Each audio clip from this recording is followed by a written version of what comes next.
What is going on, everybody? Welcome back to OperaAnna. Welcome back to my channel. My name is Anna. I am an opera singer and I am here to opera up your life. Today we're looking at some opera content that proves that opera is not dead because it has gone viral. And given that videos on the internet tend to lack context anyway, and the fact that opera is used in a lot of different scenarios without their proper context, I thought it might be interesting to look at some things and kind of pick it apart, if you will. And when I say opera content, I mean content that contains opera, not necessarily an opera going viral.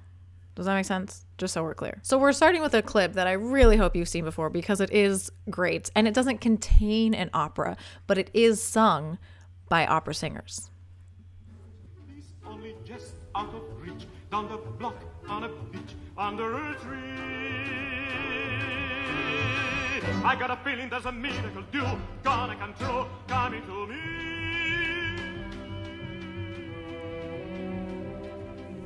Could it be? Yes, it could. Something's coming, something good. Oh, if God. I can Bernstein's face. wait, something coming, I don't know what. Oh my God. His body is gonna be grand. With a click, with a shock, funnel. Oh no. Okay. All right. Starting off strong. Starting off real strong here. Okay, so firstly, I've never recorded in this type of situation. A recording studio with orchestra and everything, and the conductor's like right there. But I can tell you that it's very stressful to be in front of so many people trying to sing music that is, let's be honest, quite a bit outside of your wheelhouse. Jose Carreras, one of the three tenors eventually, I don't think he's a three tenor yet because that was in the 1990s and this is before that, but absolutely no stranger to pressure, this tenor. And it goes by very quickly, and this happens a lot when I am watching recordings of people like in the recording studio that I don't understand why they are looking at the music. At a certain point, the music doesn't help you anymore. There's a time to be studying the score and there's a time to look at the conductor and like be in the moment. At a certain part in the learning process, and I've felt this like viscerally in coachings where I'm like, I don't need this anymore. Why am I still looking at it? The music starts to hinder you because you're trying to fit your artistry and your imagination into what you see on the page. And you get confused because there's this very rigid 5 lines and dots and just meaningless crap on the page that don't actually mean anything unless your heart is in it, right? So like, put it away. I don't understand why they're doing this. You're ahead of me. Pepe, watch me, not the music. And if you make a mistake, we'll go back. I'm sorry. Who called it? Me. I just said that. Thank you very much. Oh my God.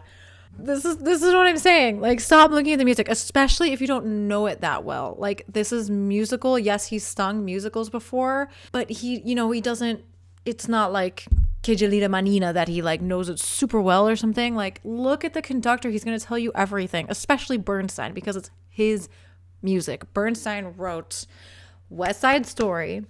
Before this point, it had been sung only by musical singers, even though he wanted it for opera singers, or he at least wanted to hear it from opera singers. But I mean, oh my God, if I were singing and I just had the conductor going like this and continuing to like, how do you come back from that? Like, they should have stopped like a half an hour ago because this is not working. With a click, with a shock, funnel jingle. Oh. You're Terrifying. ahead of me. Pepe, watch me, not the music. And if you make a mistake... Bernstein calls him Pepe. Like, he specifically chose Carreras to do this because he wanted his voice. And they have a good relationship, which is, I think, the only reason why this works. A, Bernstein doesn't like leave the recording studio, and B, Carreras is able to like withstand it a bit. Like, the pressure is huge. They pay like $1 million friggin' a second to be in that recording studio. So everyone's like, we gotta get it. Oof, I don't know if I could do it. Jose, coming. What I'm saying, calming.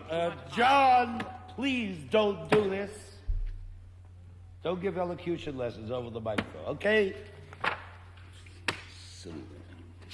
Oh my. So this is a very good point. Bernstein is trying to do his thing.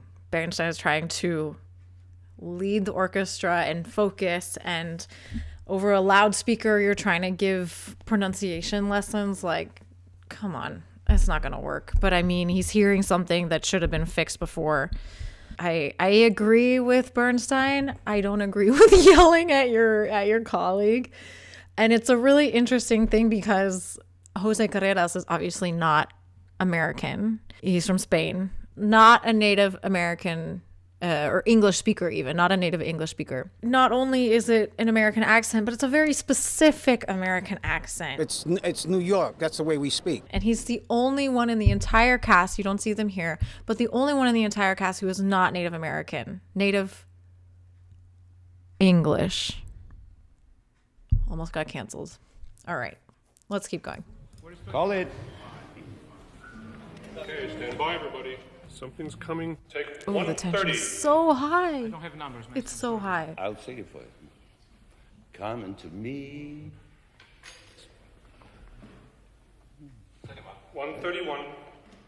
Come into me.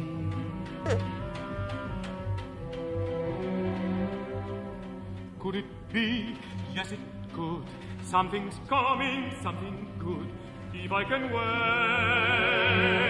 something coming. Oh my God. 131. What? Take 131? They went from 130 to 131 without doing anything, which of course I don't understand, but they probably already hit record and nothing happened. And then, you can't delete it right away. Oh my God, I do not envy these people. This is why recordings, opera recordings of anything really need to be taken with a grain of salt, because this happens all the time. They start in the middle, they patch it. They are like wizards, even back in this time, like wizards at patching the smallest things together, so that the recording that you're hearing on a CD or on Spotify, God, it's not real. It's not a real performance. Performances are messy and vulnerable and exciting, and CD recordings tend to not be any of that. Maybe exciting. Vulnerable, don't think so.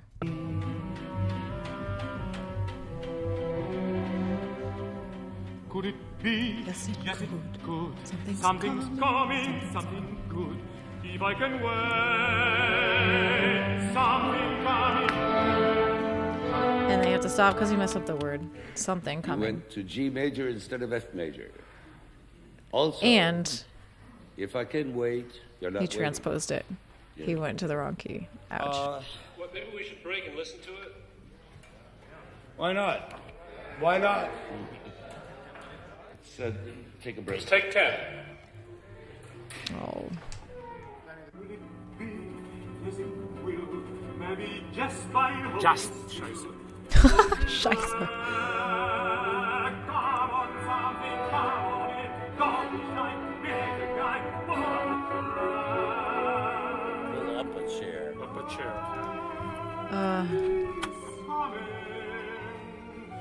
Amen. Get it. Stop.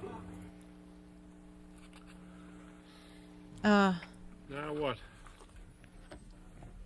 I'm afraid we need a retake. Yep.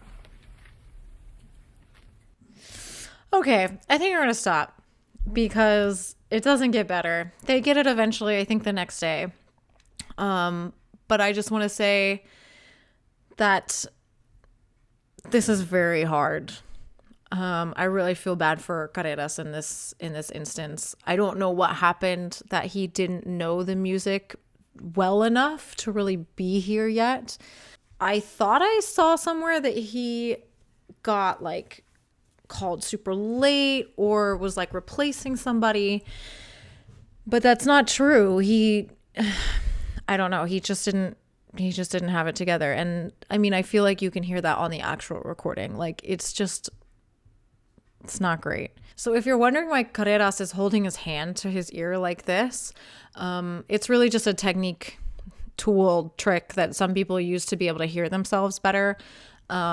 It's a way of like funneling the sound, right? Because what we hear when we're talking and when we're singing is not what is actually happening in the room. I don't do it.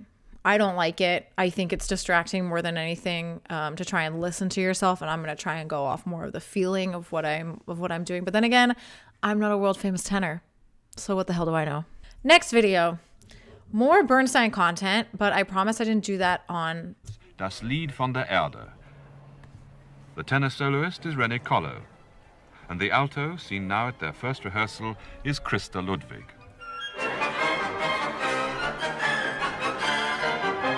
This is earlier, I think.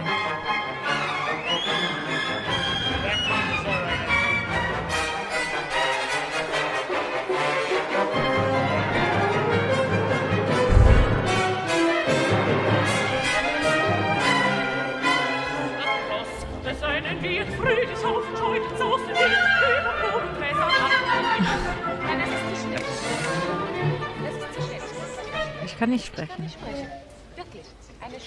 This is so much slower than we ever do it. The immer schneller comes here. Okay. We haven't even come to that.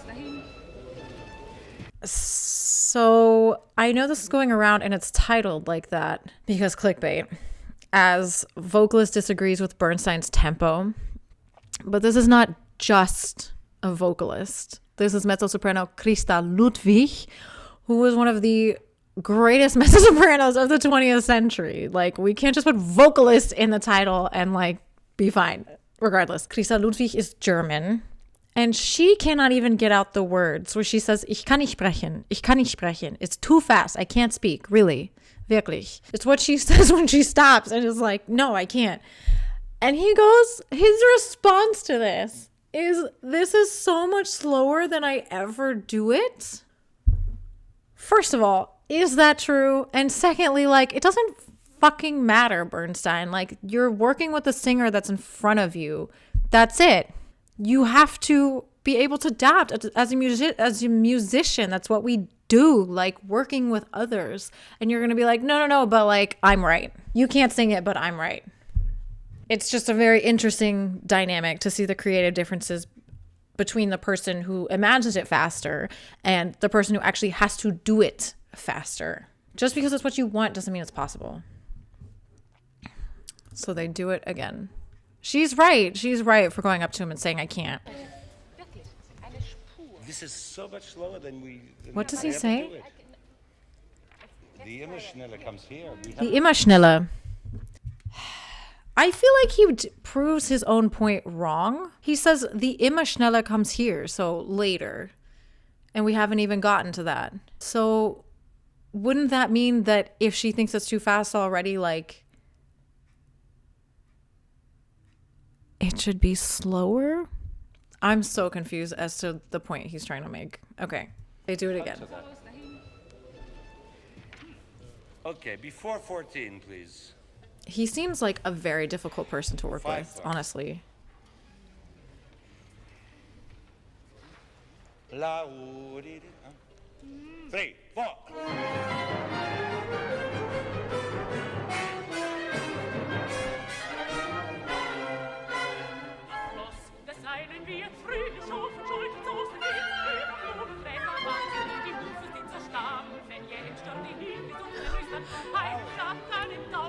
Oh my god. He literally does nothing about the tempo. I love her. She's like, all right, if this is what you want, then this is what it's gonna be. Better to show him it's not possible than to tell him. I mean, really. She literally can't breathe at this tempo. It makes no sense. Again, I have to wonder, I never do it this slow. Is that really true? Are we sure?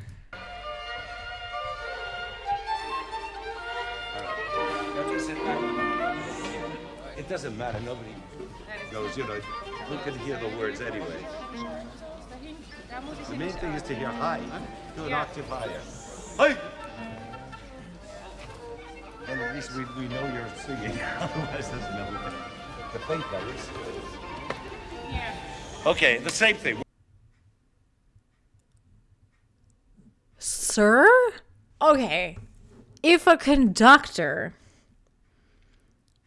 came up to me and was like, oh my God, I honestly, I can't believe this. If a conductor was like, who knows you're singing anyway? Like, so the only important thing is the high notes.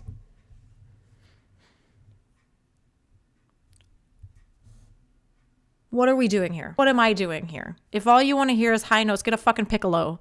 Like, this is not the point. Firstly, why would Mahler have included text in this portion if he didn't want it to be heard? Are you stupid? And secondly, usually, almost always, if not, yes, always, the impetus of the music comes from the text. At least from every other composer I've seen talk about it. Why in the world would only the high stuff matter?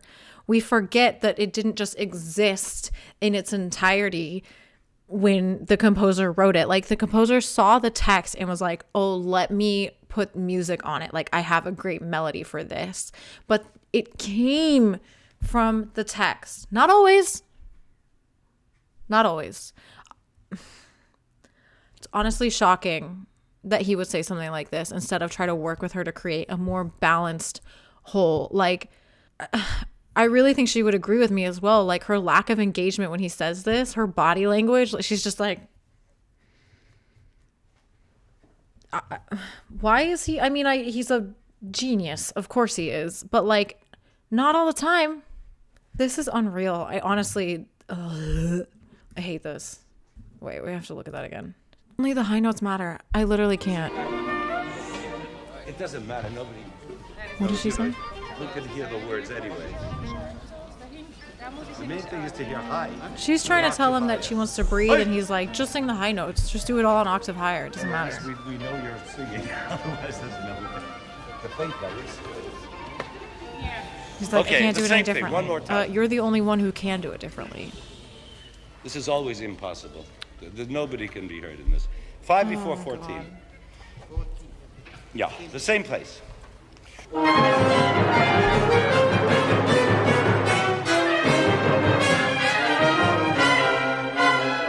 Ross, das einen wir fröhlich aufscheucht, aus den Hüten, Gräser lassen, die Hufe, sich zerstampfen, im Sturm die Hüten, gesunden Blüten, eingeflochten an den Dommel, seine Mähne lachen, ein.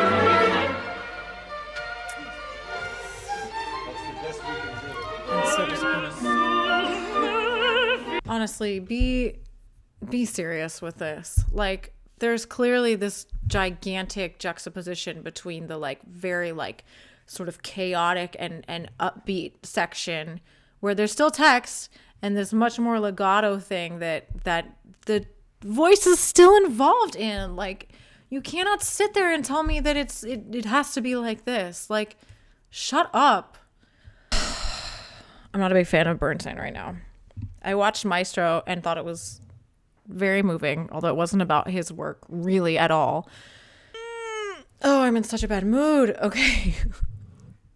So since I had to watch this, please consider subscribing and liking this video. And don't forget that my Patreon is now live and contains so much extra opera content that your brain is just going to explode. Extended Aria Explains, monthly opera watch parties, behind the scenes of rehearsals. So please do consider becoming a patron because it will help OperaAnna, it will help me, it will help you. It's as low as $3 a month. Like, it helps the opera community. Come on, win-win. Next video, and thank God we have nothing else containing Bernstein because he's gonna send my blood pressure through the roof. Here we go.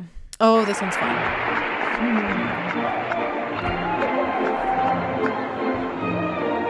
Super bootleg.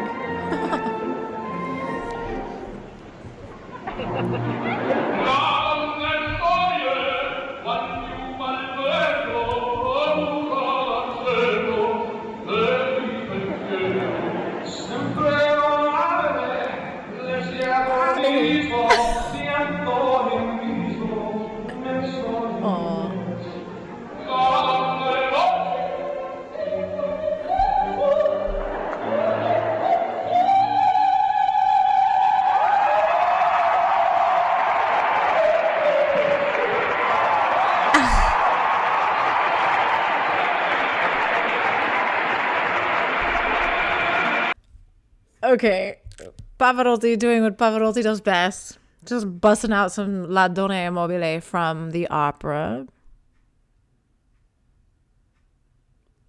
Correct.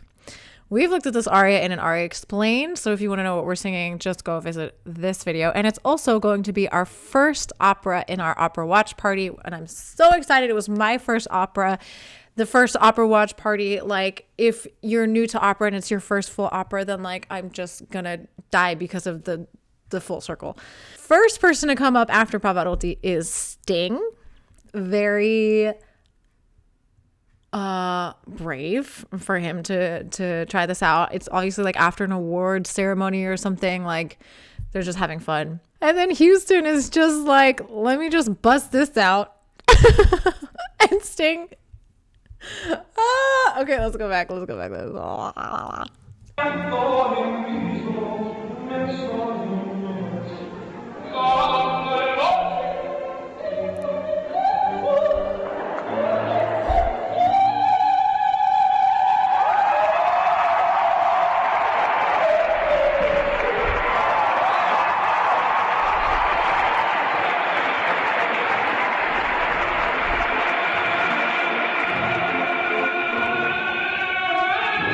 I mean, Sting's reaction is just so funny.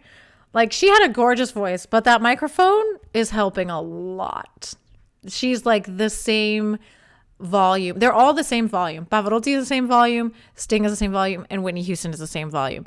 In real life, I will also say that the tenor voice is one of the hardest to train, if not the hardest. And the mix that we find as women is more natural. I was already mixing my voice naturally just because that's sort of what made sense to me. And I always found belting, or like the chest dominant thing that is used in contemporary musicals and pop music, like just very uncomfortable. And so I mixed just out of pure comfort, basically. So the fact that she's able to do this is kind of less surprising than that Sting can't, if that makes sense. I think it made sense. I hope it made sense. And I love, she's just so happy.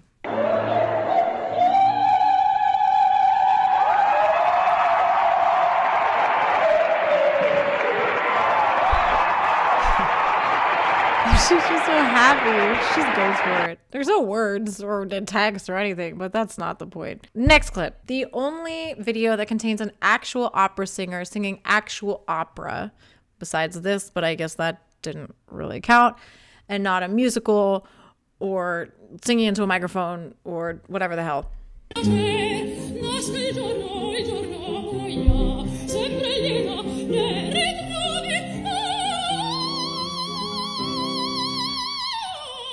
Fourth encore. Jesus Christ.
Yeah.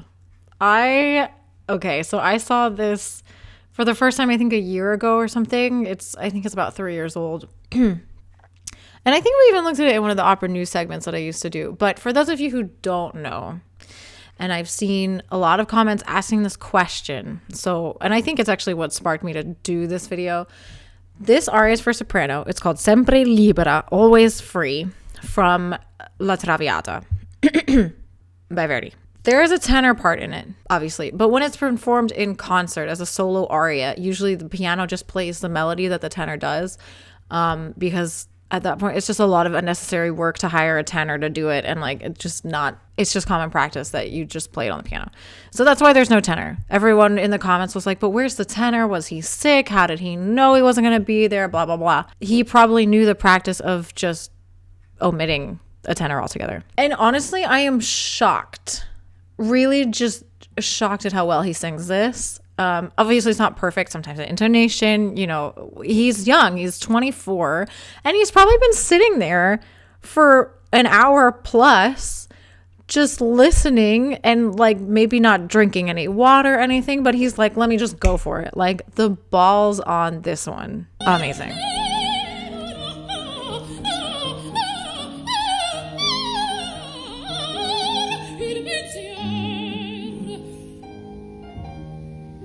So you hear the piano start to play it already. You hear the piano start to dun, dun, dun, dun. That's the tenor. It already comes in before she's like stopped singing, basically. It's why she stops. So he noticed very quickly that there was no other tenor. And you can see she is not expecting, obviously, one to be there. She's looking over here and then she hears it here and she's like, huh?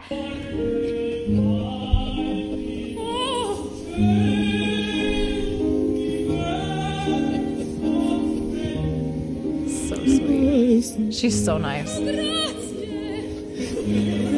So the original words are usually not "oh grazie," which means "oh thank you." It's usually "amore" in the exact same note. So she just like changes the words, and it's just stage presence at its finest. Like, I noticed also a couple comments that said that he would never been able to do this with any other soprano besides her because they'd be a bit of a diva and like think that he stole the show. And I think they're correct, depending on the soprano that it is. Some sopranos might just lose their mind if you tried this. But I think it's also a testament to the community and just safe space that Lisette Oropeza has built. She's always so open and inviting on her Instagram, just like as a person. If you see her after the show, she held free online masterclasses like weekly during the pandemic. She just shows up for her fans all the time. And I think that's also why he dared to try it in the first place. I think if it was someone that you didn't get that vibe from, you wouldn't even think of it. And at the end of the day, it gave her a ton of free publicity. So how could you be mad at it? If you don't know Lisette Oropeza, please go check it out. She's an amazing singer and just such an authentic, warm person. I love it. I love her. She's great. Don't forget that my Patreon is new live, patreon.com/OperaAnna, and there are extended versions of almost all of my videos on there, at least the ones that I made basically just before starting the Patreon. But I think we're going to start working backwards. And we're going to have our very first opera watch party very soon. Like I said, Rigoletto by Verdi. And it's an amazing version as well. You're going to love it. I'd love to see you all there. Please consider becoming a patron. Please consider becoming a patron. It would mean so much. And thank you to everyone who is already subscribed. You can also follow me on Instagram at opera.anna, as well as buy me a coffee if you're not ready to take the plunge on Patreon just yet. Thank you so much for joining me, and I will see you in the next one. Addio.